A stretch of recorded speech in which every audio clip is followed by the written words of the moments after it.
Lord, hallelujah, glory to God. God bless you, beloved Brother Reynold. Praise God. Tayo po mga minamahal ay manalangin sa ating dakilang Diyos. Hallelujah. Mapagpalang Diyos sa manaming banal, aming pinakamamahal na Panginoong Hesus. Patuloy po amang aming pagpupuri, pagluluwalhati, aming ipinapaabot ang aming pasasalamat sa paggabay at patnubay at paglangis mo po sa bawat naunang bahagi ng iyong banal na gawain. Salamat po sa iyong napakatamis na presensya, sa iyong pagkilos sa aming kalagitnaan. Ama, narito kami sa pakikinig ng iyong banal na salita, subalit bago ang lahat, sama-sama at muli kaming humihingi ng kapatawaran sa anumang bagay o nasumpungan mo sa amin na di mo kinalugdan. Higit ang iyong abang lingkod, sapagkat sa ganang akin ay wala po akong magagawa, mahal na Panginoon. Langisan mo ang iyong banal na salita, langisan mo ang iyong abang lingkod, sumaamin ka. Kumilos kang mainam sa aming kalagitnaan at wasakin, alisin mo po ang anumang gawa ng kaaway. Ito po ang aming samot dalangin sa pangalan ni Jesus. Sinasaway namin ang hadlang gawa ng kaaway. Cast out in Jesus' name. Cast out in Jesus' name. Hallelujah. Praise God. Praise the Lord. Hallelujah. Purihin po ang ating dakilang Diyos. Lahat po muna ay pumalakpak sa ating pinakamamahal na Panginoon. Praise God. At muli mga minamahal, isa pong mapagpalang gabi ang ating pinapaabot sa lahat. Ang iyong abang lingkod ay bumabati po sa ating lahat ng isang mapagpalang gabi. Ganon din po sa lahat ng ating mga kapatiran na patuloy pong nanonood, sa ating mga kapatiran dyan po sa Abu Dhabi, sa dako po ng Fujairah, at dito sa Dubai. Purihin ang ating dakilang Diyos. Subalit, ang pinakamataas po na pagluluwalhati ay walang iba kundi sa ating napakabait na Diyos. Purihin ang ating pinakamamahal na Panginoong Hesus. Double honor and respect po sa ating dearly beloved honorable parents in the Lord. Patuloy nating inaalaala ang kanila pong mga ginintuang pangangaral at pagtuturo. Praise God. Pagbati rin po sa lahat po ng beloved Almeida family, beloved Almeida children. Praise God sa ating lahat. Nga po mga minamal na narito, purihin ang ating dakilang Diyos. Lahat magsabi ng praise the Lord. Mga minamahal, natin po pag-aralan ngayon ang buhay po ni Samson. Ano po ba mga minamahal ang layunin ng Diyos sa buhay ni Samson? Mga minamahal, natin pong buksan ang ating banal na kasulatan. Dito po tayo sa Hukom, Judges 13, verse 5. Talon po natin sa 24 at 25.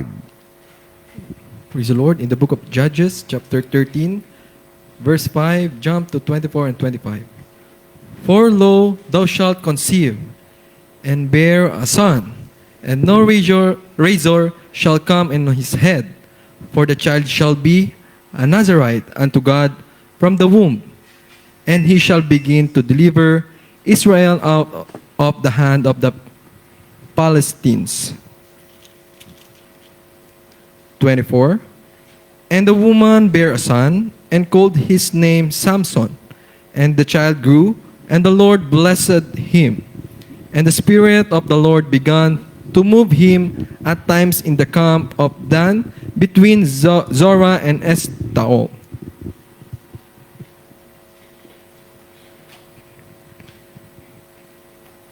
Dito po sa Aklat ng mga Hukom, Kabanata 13, talata 5, talon ng 24 at 25. Sa talatang 5. Sapagkat narito, ikaw ay maglilihi at manganganak ng isang lalaki, at walang pangahit na daraan sa kaniyang ulo, sapagkat ang bata ay magiging Nazareo sa Diyos. Mula sa tiyan, sa kaniyang pasisimulang iligtas ang Israel sa kamay ng Palisteo. At nanganak ang babae ng isang lalaki, at tinawag ang kaniyang pangalan na Samson.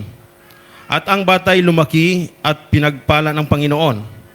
At pinasimulang kinilos siya ng Espiritu ng Panginoon sa Mahanidan sa pagitan ng Sora at Estaol. Amen. Amen. Palakpakan po natin ang ating pinakamamahal na Panginoong Hesus. Lahat magsabi ng praise the Lord.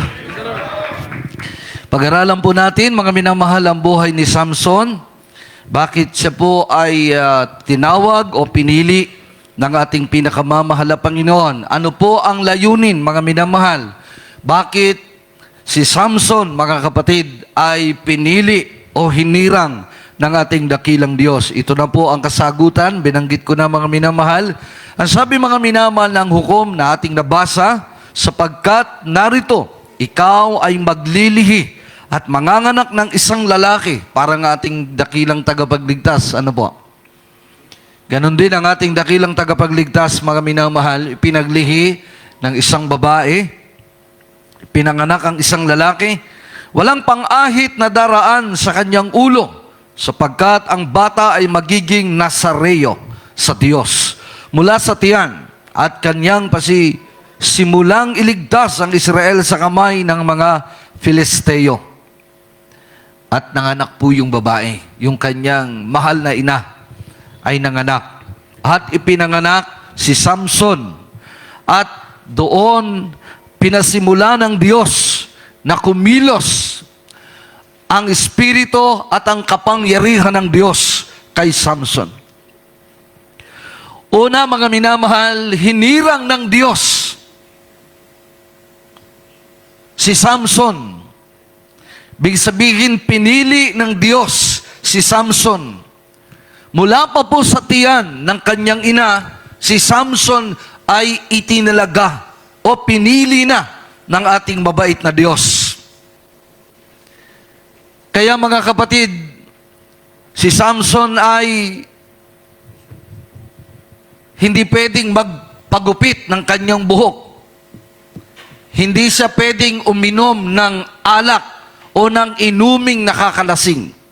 Sapagkat sa tiyan pa lang, mga minamahal, si Samson ay pinili na po ng ating dakilang Diyos. Kaya siya'y tinawag na Nazareo. Ang ating mahal na Panginoong Hesus, ganun din. Siya'y hinirang, Nazareo ang ating pinakamamahal na Panginoong Hesus. Ang layunin, mga minamahal, katulad po natin, tayo po, mga minamalay, katulad ni Samson. Tayo po ay pinili ng ating pinakamamahal na Panginoon. Amen? Sapagkat kung paanong si Samson, sa tiyan pa lang ng kanyang ina, ay nilangisa na ng Diyos. Itinalaga na ng Diyos. Pinili na ng ating dakilang Diyos. Ganon din ang bawat isa sa atin. Amen? Sapagkat iyan ang sabi ng banal na kasulatan. Basahin natin, mga kapatid. Dito po tayo sa Efeso 1:4. Hallelujah, praise the Lord. From the book of Ephesians, chapter 1, verse 4. According as He hath chosen us in Him before the foundation of the world, that we should be holy and without blame before Him in love. Amen. Efeso Kapitulo 1, versikulo 4. Ayon sa pagkapili niya sa atin, sa Kaniya, bago itinatag ang sanlibutan, upang tayo maging mga banal at mga walang dungis sa harapan niya sa pag-ibig. Amen. Amen. Lahat magsabi ng praise the Lord. Mga minamahal, sabi ng salita ng Diyos, before the foundation of the world, I have chosen you. Bago pa itinakda, itinayo ang mundo, bago nilikha ang mundo, tayo, mga kapatid, sabi ng Bible, ay pinili na ng ating pinakamamahal na Panginoon. Katulad ni Samson, sa tiyan pa lang, siya'y nilangisa na ng Diyos. Siya'y pinili na ng ating pinakamamahal na Panginoon. Katulad nga po natin, mga kapatid. Ibig sabihin, tayo pala ay nasa tiyan pa lang ng ating mga magulang, ng ating ina. Tayo po ay pinili na ng ating pinakamamahal na Panginoon. Marami tayong mga kapatiran na nagpapatotoo. Hindi pa nila nakikilala ang mahal na Diyos. Marami na po ang kanilang pinagdaanan, pati ang kamatayan ay kanilang pinagdaanan, pero hindi sila namatay dahil sila ay pinili ng Diyos. Hindi pa man natin nakikilala ang katotohanan, mga kapatid, tayo po'y pinili na ng ating mahal na Panginoon. Amen? Katulad ng ating mahal na kapatid, hindi niya pa nakikilala ang ating mabait na Diyos. Ilang beses na siyang nabingit sa kamatayan. Brother Dong, ilang beses kang nabingit sa kamatayan? 3 beses. Nasaksak ka ba? Saksak, taga, at palo ng tubo sa ulo. Yung iyong tiyan, para kang babaeng nasisaryan. Iyon, mga minamahal. Ibig sabihin, dapat wala na, tunaw na si Brother Dong. Matagal na siyang lupa, alikabok. Pero hanggang ngayon, nandito. Napakalusog. Napakalusog, pinagpala ng Diyos.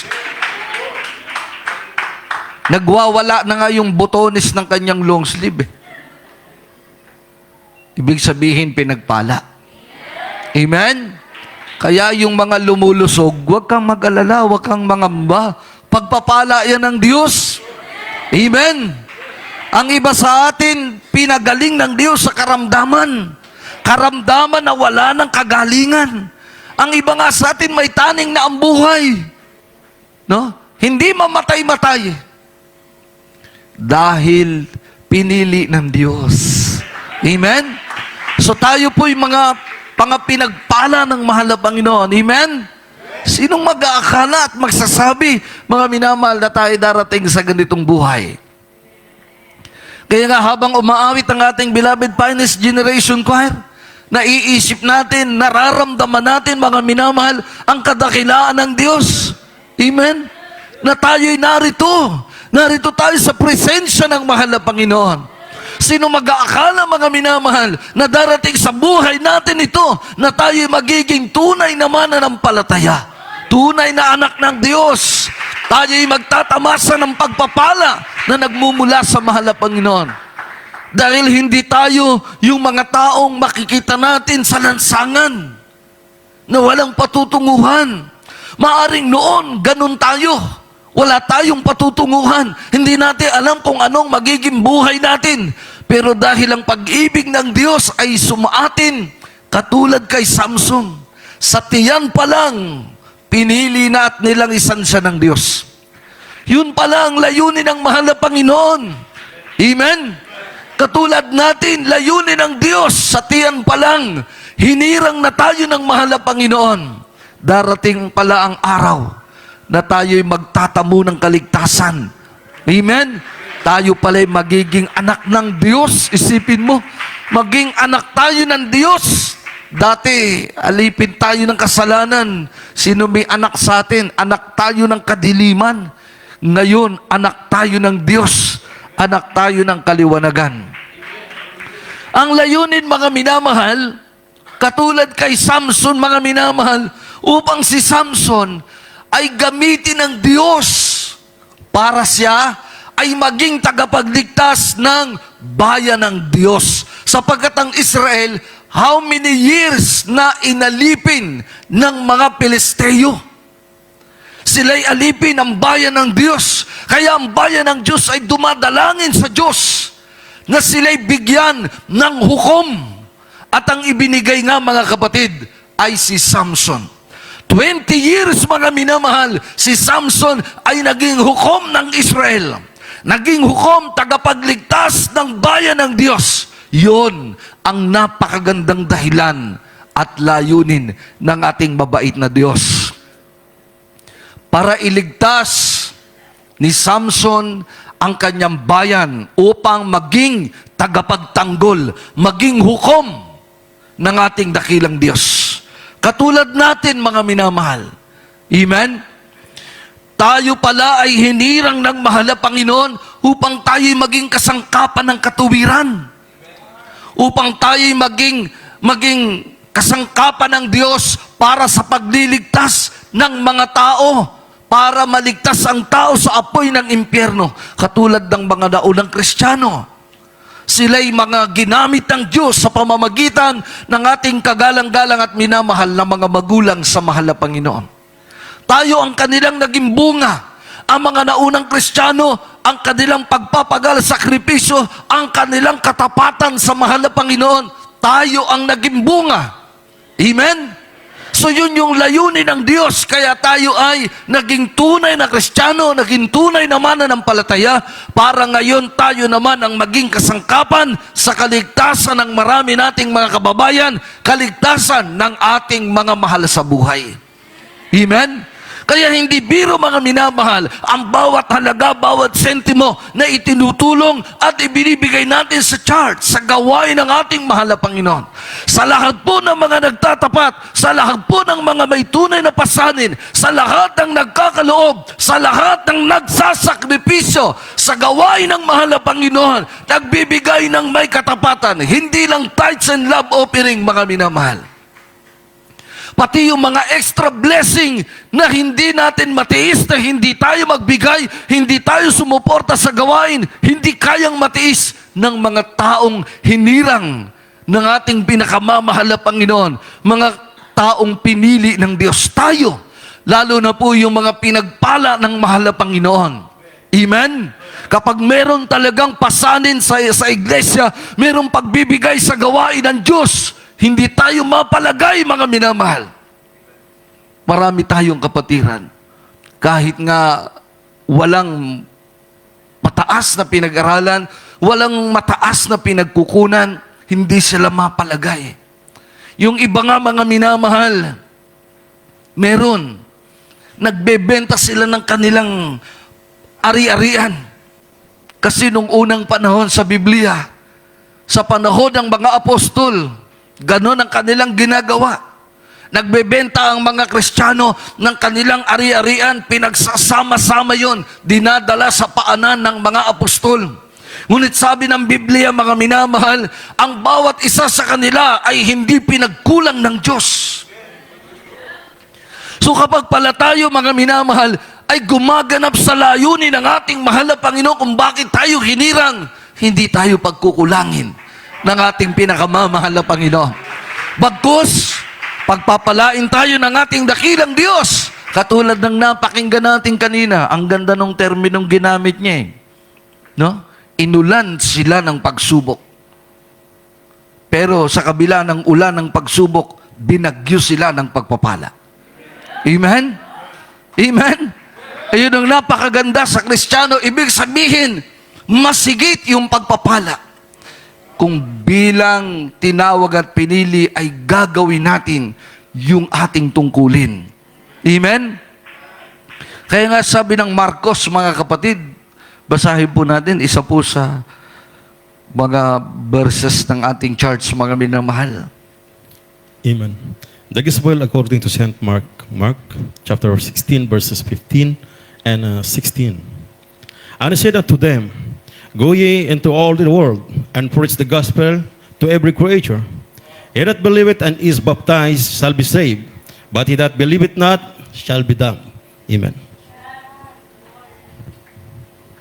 Marcos Kapitulo 16, versikulo 15 hanggang 16. At sinabi niya sa kanila, Magsiyaon kayo sa buong sanlibutan, at inyong ipangaral ang ebanghelyo sa lahat ng kinapan. Ang sumasampalataya at mabautismuhan ay maliligtas. Datapwat ang hindi sumasampalataya ay parurusahan. Amen. Amen. Hindi natin magawa, mga minamahal, ang humayo. Dahil tayo po o kayo ay may mga trabaho. Amen? Pero ang utos ng banal na kasulatan, magsiyaon, magsihayo, mamalakayan ng kaluluwa, mag-share sa ating mga kababayan, magpatotoo, mangumbinsi tayo upang sila'y maligtas sa apoy ng impyerno. Tayo, mga minamahal, yan ang layunin ng Diyos kung bakit tayo'y sa tiyan pa lang ng ating mga magulang, hinirang na tayo ng Diyos, pinili na tayo ng mahal na Panginoon upang tayo ang gumanap sa utos ng ating pinakamamahal na Panginoon. Humayo kayo, ipangaral ang ebanghelyo sa lahat. At ang sino mang sasampalataya at mabautismuhan ay maliligtas. At yung hindi sasampalataya, hindi maniniwala, parurusahan. Wala na tayong sagutin dun eh.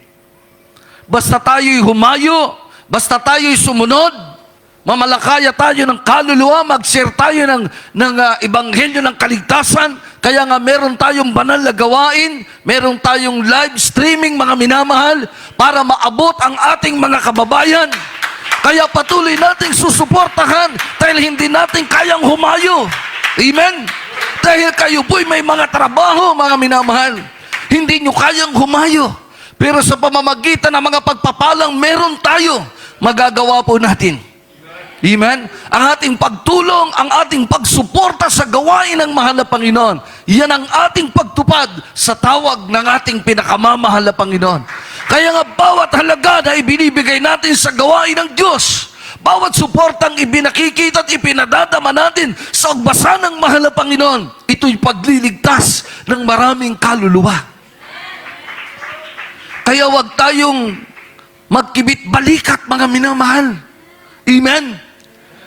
Huwag po tayo, mga minamahal, maging, alam nyo na, amen? Huwag tayo maging buksingero, palagi nakaikom ang kamay. Amen?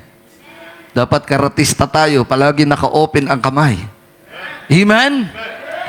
Pag tayo ay karatista, ibig sabihin, open ang kamay, mapagbigay tayo. Hindi tayo buksingero na lagi nakaikom ang kamay. Amen? Yung iba nating mga kapatiran, wala na ngang maibigay. Buka pa ng buka ang kanilang kamay. Talagang gusto nilang sumuporta sa gawain ng Diyos dahil hindi nila kayang humayo. Kaya nga sa pamamagitan ng panonood ng ating mga kababayan, live streaming, mga minamahal, Luzon, Visayas, Mindanao, hanggang sa iba't ibang bansa, laganap ang ating banal na iglesia, ang banal na gawain ng mahal na Panginoon. Kung wala ang mga kapatirang sumusuporta, hindi po ito maipagpapatuloy. Maging dito sa dako ng Dubai, mga minamahal. Hindi ito maipagpapatuloy, hindi titindig ang charts, ang gawain ng mahal na Panginoon kung wala po ang katulad nyo na sumusuporta sa gawain ng mahal na Panginoon. Amen? Bago tayo maging mapagbigay sa kapwa natin, unahin natin ang charts. Unahin natin ang tungkulin natin sa gawain ng ating pinakamamahal na Panginoon. Amen? Si Samson, mga minamahal, yon ang layunin ng Diyos sa kanyang buhay.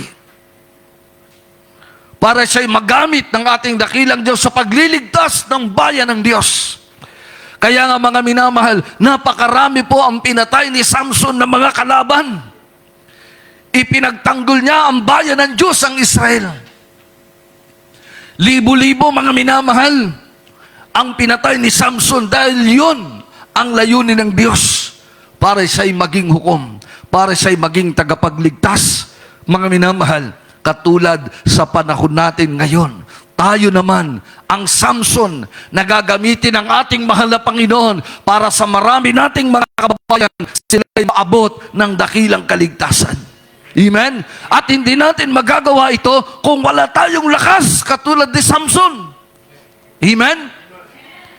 Kaya mga kapatid, yung iba nating mga kapatiran, kahit nga walang-wala na, dahil napakalakas ng kanilang loob, talagang yung kanilang kalakasan ng loob ang nagtutulak, ang tinatawag na pananampalataya, para sila'y magpatuloy.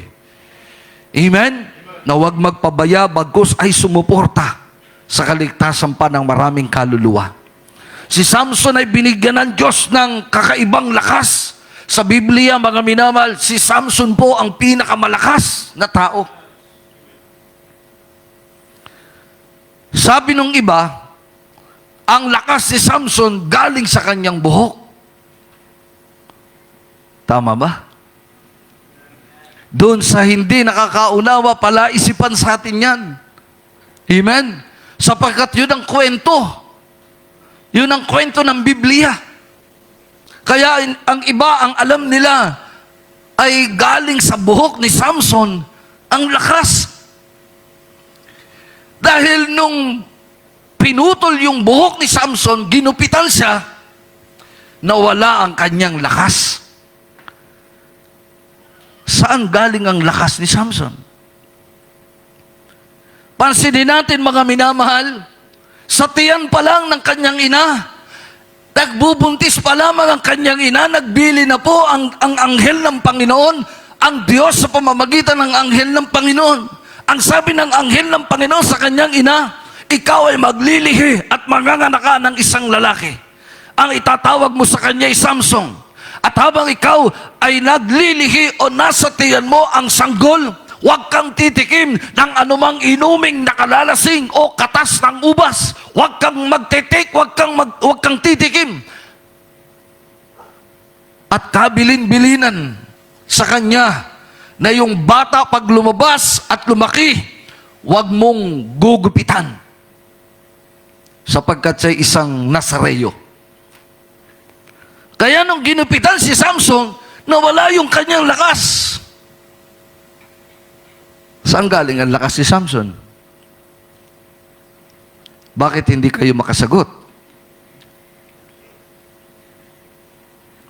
Pansinin natin mga kapatid. Habang si Samson ay sumusunod sa utos ng Diyos. Habang si Samson ay patuloy na sumusunod sa pamantayan ng ating pinakamamahal na Diyos, nananatili ang kanyang lakas. Walang makagapi sa kanya. Walang makatalo kay Samson, mga minamahal. Dahil patuloy na ibinibigay ng Diyos ang lakas kay Samson.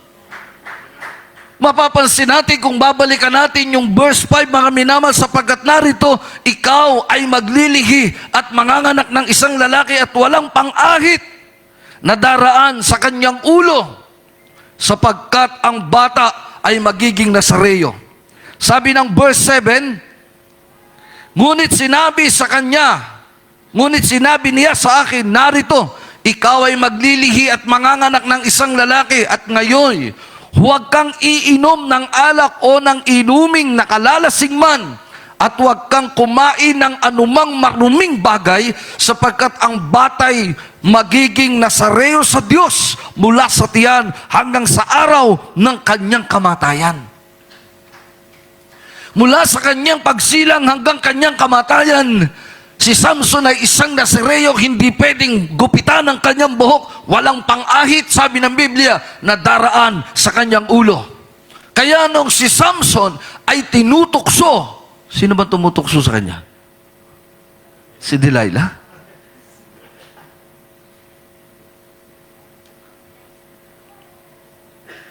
Sinabi naman ni Samson kung paano, pero yung katotohanan, yung sikreto, ayaw niyang sabihin. No? Dahil yun ang kanyang pagsunod sa pamantayan ng Diyos, sa utos ng mahal na Diyos. Dahil kapag sinabi niya yung dahilan ng kanyang kalakasan, ibig sabihin ay nilabag niya ang utos ng Panginoon. Dahil yun yung dahilan kung bakit siya kinukulit ng babae. Una, mga minamahal, sinabi niya, kapag ako'y tinalian ng yantok, anong tawag pa doon? Ibang termino nun, yung bule? Parang ganon. Sa atin ngayon. Yung bagong-bago, hindi pa nagagamit. Hihina ako, sabi niya doon sa babae. Kaya mga kapatid, tinalian ng babae. Dahil yung babae ay bayarang babae. Sabi ng mga Pilisteo, kapag ibinigay mo sa amin si Samson, natalian namin yan, bibigyan ka namin ng malaking halaga. Kaya pinipilit ng babae na si Samson ay mapaamin sa katotohanan.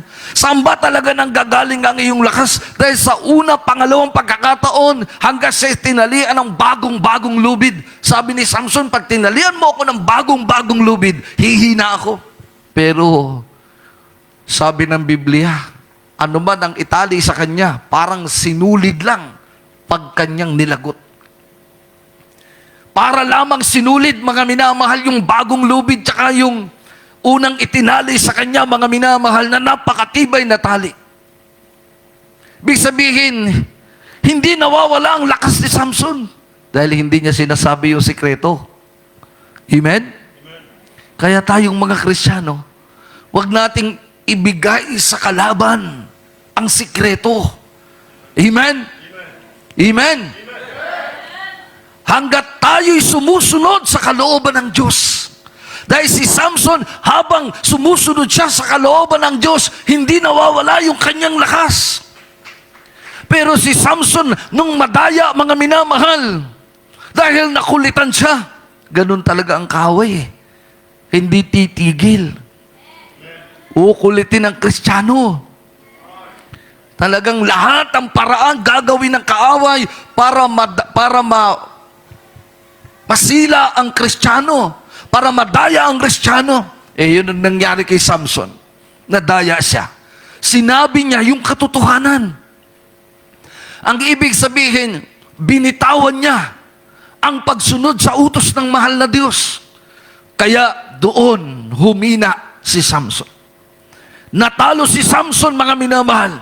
Kaya ang ginawa ng mga kalaban, binulag siya, dinukit ang kanyang dalawang mata, at ginawa siyang alipin, ginawa siyang laruan, pinagtatawanan, ginawa siyang kaawa-awa, mga minamahal. Ganun po ang mangyayari kapag tayo'y nadaig ng kalaban, kapag ibinigay natin sa kaaway, mga minamahal, ang sikreto. Ibig sabihin, ang pagsunod natin sa kalooban ng Diyos, kapag binitawan natin ang katuwiran ng ating mahal na Panginoon, madadaig tayo ng kaaway. So yun yung nangyari kay Samson, mga minamahal. Pero habang si Samson dumaraan sa matinding pagsubok, mga kapatid, naghintay si Samson, hinayaan niya na siya'y pagtawanan, hinayaan niyang siya'y paglaruan, sapagkat nung mga sandaling yun, wala siyang lakas. Hinintay niya, mga minamahal. Hindi alam ng kaaway na habang tumatagal ang panahon na kanilang nilalait si Samson, tumutubo ang buhok ni Samson, mga minamahal. Tumubo na ang kanyang buhok. Bumalik ang kanyang lakas? Hindi po. Hindi dahil bumalik na ang buhok ni Samson, bumalik na ang kanyang lakas. Hindi, mga minamahal. Kaya nga, nung si Samson ay patuloy na paglalaruan ng kanyang mga kaaway, sabi niya doon sa bata na umaakay sa kanya, isandal mo ko sa pinakamalaking haligi ng yung kanilang kuta, mga minamal, yung kanilang building. Sabi ni Samson doon sa bata, ilapit mo ko sa dalawang poste, yung pinakamalaking poste, sabi niya. Alam niyo, mga kapatid, wala pa siyang lakas nun. Pero ang buhok niya, tumubo na. Big sabihin, hindi sa buhok galing. Amen? Ang sabi ng Hukom 16:28, ako pong babasa, at tumawag si Samson sa Panginoon at sinabi, O Panginoong Diyos, idinadalangin ko sa iyo na alalahanin mo ako. Idinadalangin ko sa iyong palakasin mo ako na minsan pa. O Diyos, upang maiganti kong paminsan sa mga Pilisteo ang aking dalawang mata. Si Samson, mga minamahal, ay muling dumalangin sa Diyos. Nangangahulugan, mga minamahal, ng pagbalik ni Samson sa kalooban ng ating mahal na Panginoon. Kaya kung ang Kristiyano ay lalayo sa ating mahal na Diyos, kung tayong mga mananampalataya ay lalayo sa kalooban ng mahal na Panginoon, mawawala po yung ating tatag, mawawala po yung ating lakas, mawawala po yung ating paninindigan sa ating pananampalataya. Ngunit doon po sa mga nawalay, doon po sa mga nanghina, doon po sa mga nanlupaypay, kung tayo po ay muling babalik sa ating pinakamamahal na Panginoon, katulad ng ginawa po ni Samson, muli siyang tumawag sa Panginoon. Tumawag si Samson sa Panginoon at sinabi, O Panginoong Diyos, idinadalangin ko sa iyo, alalahanin mo ako, minsan pa. Big sabihin, mga minamahal, na nung balik si Samson sa ating pinakamamahal na Panginoon, nandun ang kanyang pangako sa ating mahal na Panginoon. Ibig sabihin, nandun muli mga minamahal, ang kanyang paninindigan sa kanyang pagsunod sa kalooban ng ating mahal na Panginoon. Dangang hanggang doon na lamang ang kanyang buhay, mga minamahal. At si Samson ay pinakinggan ng ating pinakamamahal na Panginoong Diyos. Ibig sabihin, mga minamahal, sa buhay ng Kristyano, hindi dito natatapos, mga minamahal. Hindi natatapos sa paraang tayo'y dumadanas ng mabigat na problema at pagsubok. Wala tayong dapat isuko, mga minamahal. Bagkus tayo magpatuloy na lumaban, sapagkat si Samson hanggang sa huling yugto ng kanyang buhay, inilaban niya. Siya'y lumapit muli sa ating dakilang Diyos. Siya'y nagpakumbaba sa ating pinakamamahal na Panginoon. So yun yung nais ng ating mahal na Panginoon. Kung tayo'y nakakaramdam ng panlulupaypay, tayo'y nakakaramdam ng panghihina, dumadaan sa buhay natin ang wala, tayo'y nagkukulang, nahihirapan tayo, mga kapatid, tayo'y magpakumbaba lamang sa mahal na Panginoon. Ibig sabihin nun, muli nating palakasin ang ating pananampalataya. Muli tayong tumindig sa ating paglilingkod. Sampalatayanan natin, mga minamahal, na tayo'y hindi pababayaan ng mahal na Diyos. Ibabalik ng mahal na Panginoon ang anumang nawala sa atin. Kung makikita ng ating pinakamamahal na Panginoon na tayo'y buong pusong nagbabalik loob sa Kanya. Kung makikita ng ating mahal na Panginoon ang desire ng ating puso, nakikita ng ating mabait na Diyos, ang puso natin ay nangangako sa mahal na Panginoon katulad kay Samson.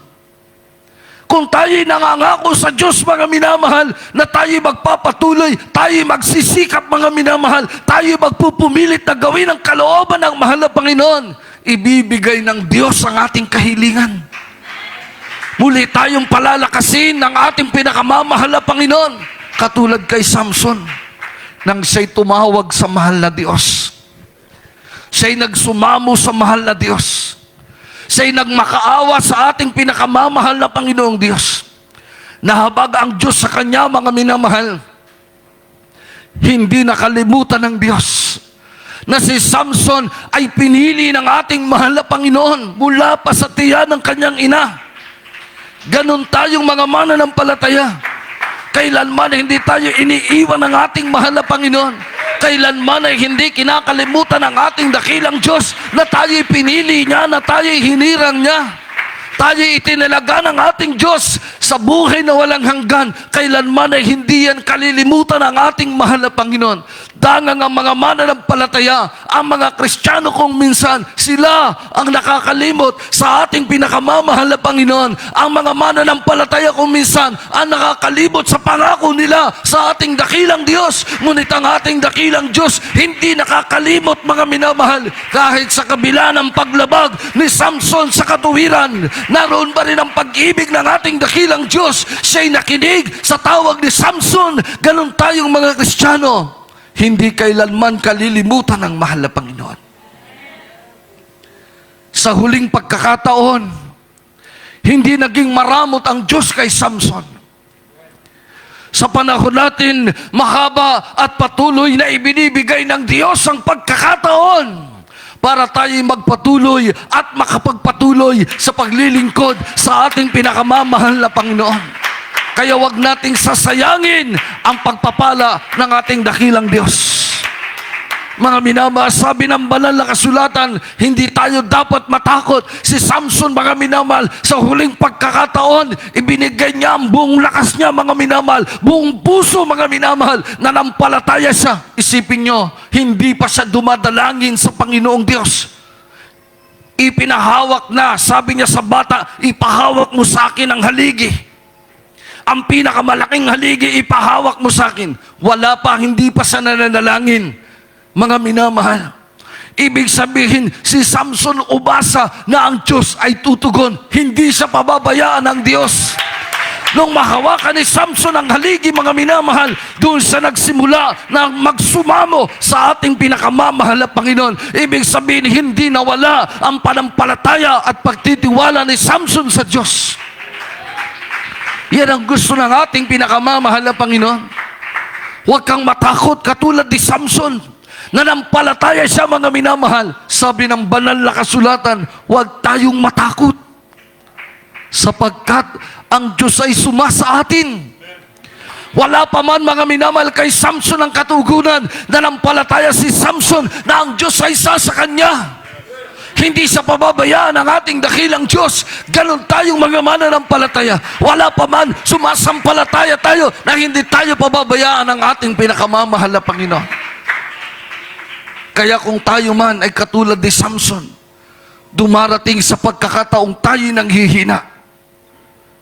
Katulad din ni Samson, kapag tayo'y tumawag sa Panginoon, hindi magiging maramot at hindi magiging bingi ang ating dakilang Diyos.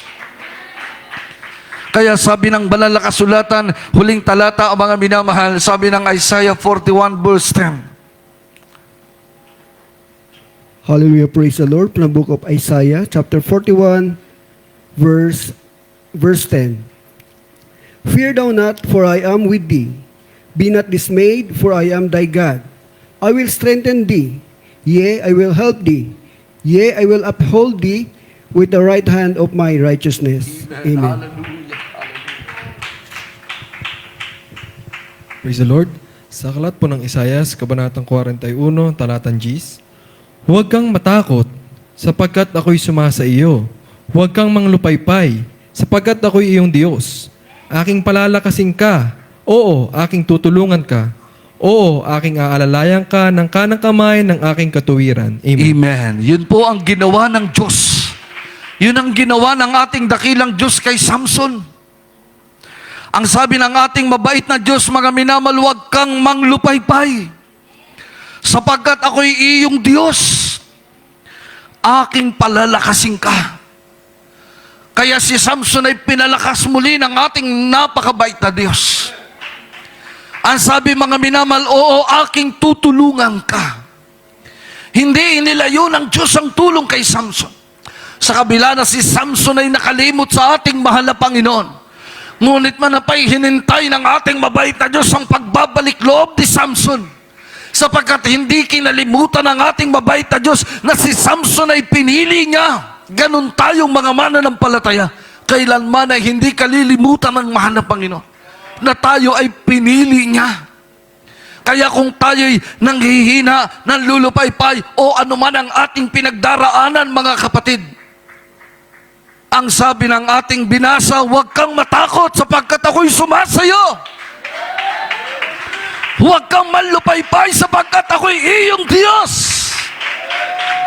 Aking palalakasin ka, ang sabi ng ating pinakamamahal na Panginoong Diyos. Aking palalakasin ka, o aking tutulungan ka. Aalalayan ng kanang kamay ng ating pinakamamahal na Panginoon. Aalalayan tayo ng katuwiran ng Diyos, pag-ibig at pagmamahal ng ating pinakamamahal na Panginoon. Kaya huwag kang matakot. Huwag tayong matakot, sabi ng Biblia. Aking palalakasin ka, aking tutulungan ka, katulad kay Samson, mga minamahal. Dahil tayo'y mga pinili at hinirang ng ating dakilang Diyos.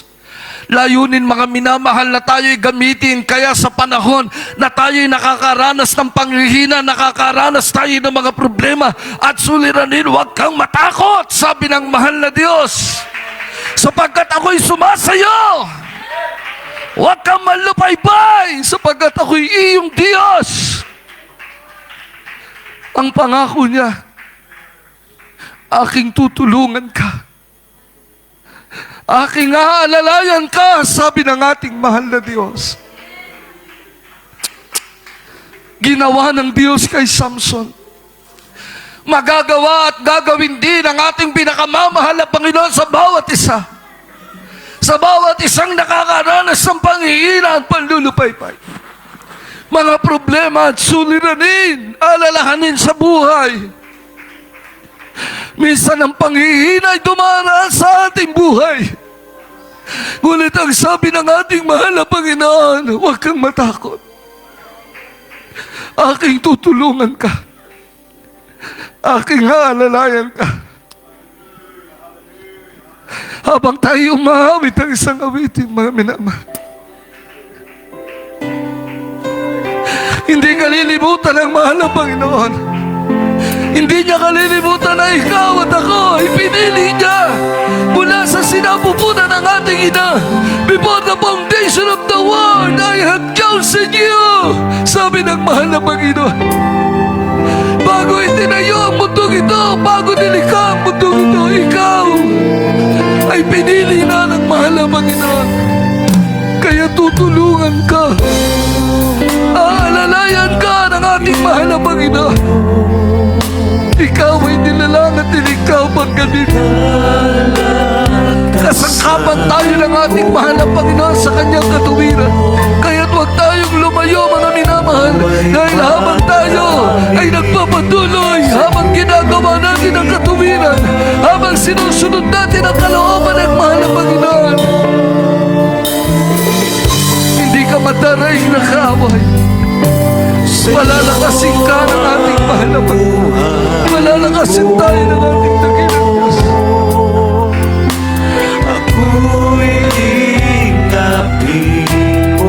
Hindi ba tayo karapat-dapat, mga minamahal? Hindi ba tayo karapat-dapat sa tawag ng ating mahal na Panginoon?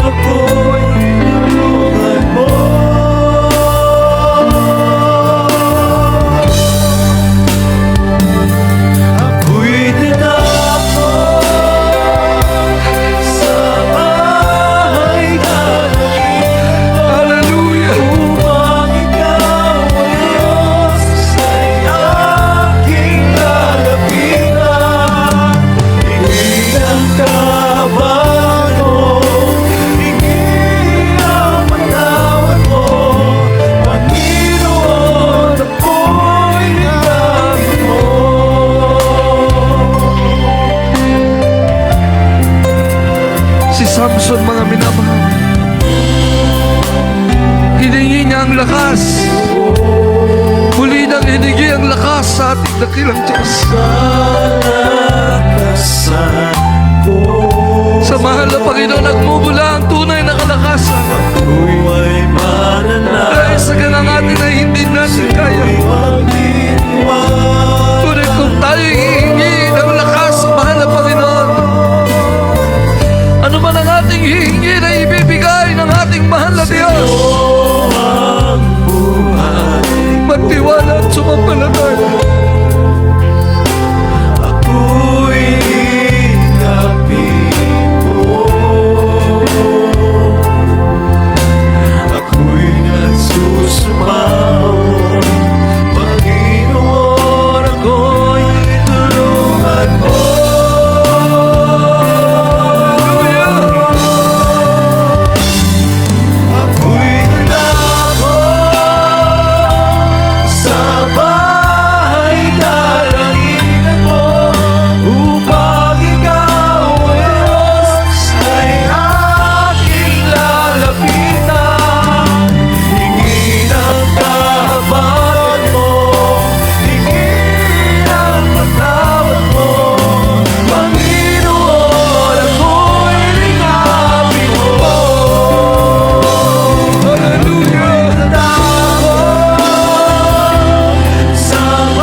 Katulad ni Samson, minsan pa natin kausapin ang ating dakilang Diyos. Humingi tayo ng lakas sa mahal na Panginoon. Habang sinusunod natin ang kalooban ng mahal na Panginoon, hindi ka iiwan ng mahal na Panginoon. Si Samson, iniwan niya ang kalooban ng Diyos. Bumitaw siya sa utos ng ating mahal na Panginoon. Kaya't lumayo sa kanya ang presensya ng mahal na Panginoon. Siyang isa'y nanghina, ngunit sa panahon ng kanyang paghihina, muli niyang hiningi ang lakas, at ito'y hindi pinagkait ng ating mahal na Panginoon. Kaya muli nating hingin, mga minamahal, sapagkat hindi ipagkakait ng Diyos ang ating mga panalangin, ang ating mga kahiligan.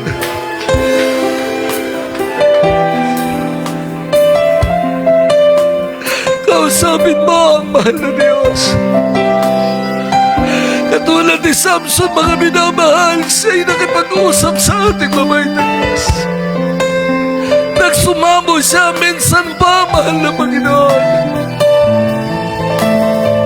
Ibig sabihin ng kanyang panalangin ay galing sa kanyang puso, kasama ang kanyang pangako. Katulad sa panahon natin ngayon, mga minamahal, huwag kang dumalangin sa Diyos na hindi nanggagaling sa iyong puso. Hindi mo man sambitin ang iyong pangako, mga minamahal. Alam ng mahal na Panginoon ang puso mo.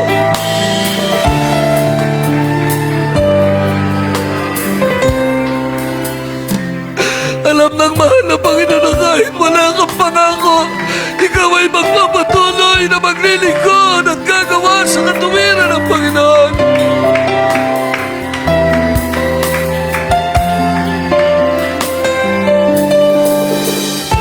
Mamutawi sa ating mga labi ang ating mga dalangin.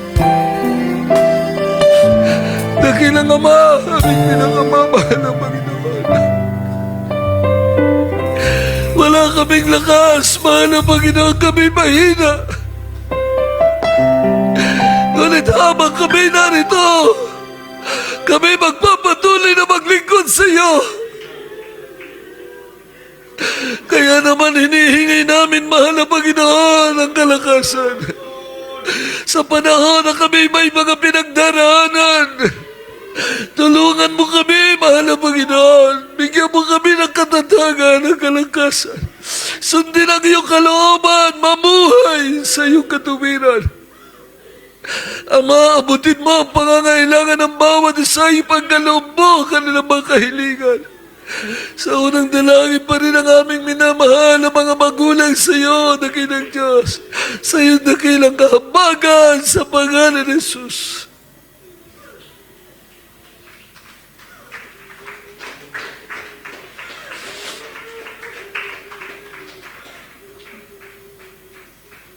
I-cast out natin, mga minamahal, ano man ang ating mga pinapasan, kabigatan, problema, sakit, karamdaman.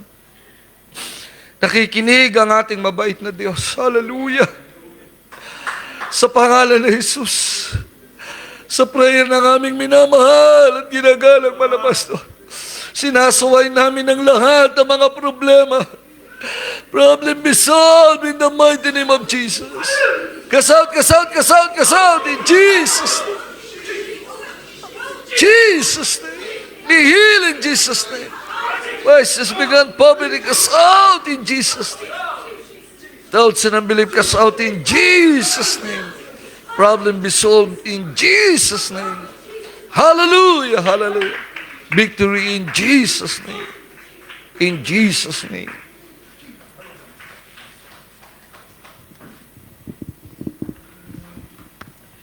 Praise God. Hallelujah. Mga minamahal, tayo po ay muli sumigaw ng hallelujah, praise the Lord. Galing sa puso, mga minamahal, buong panampalataya. 3 times jump, shout, hallelujah, praise the Lord. Hallelujah! Hallelujah! Hallelujah! Praise God, praise the Lord. Glory to Jesus. Thank you so much, Lord Jesus. God bless you mga kapatid. At kayo po'y nagbalik sa inyong upuan. Kayo po'y nanako na sa ating announcement at muli nating binibigay ang pagkakataon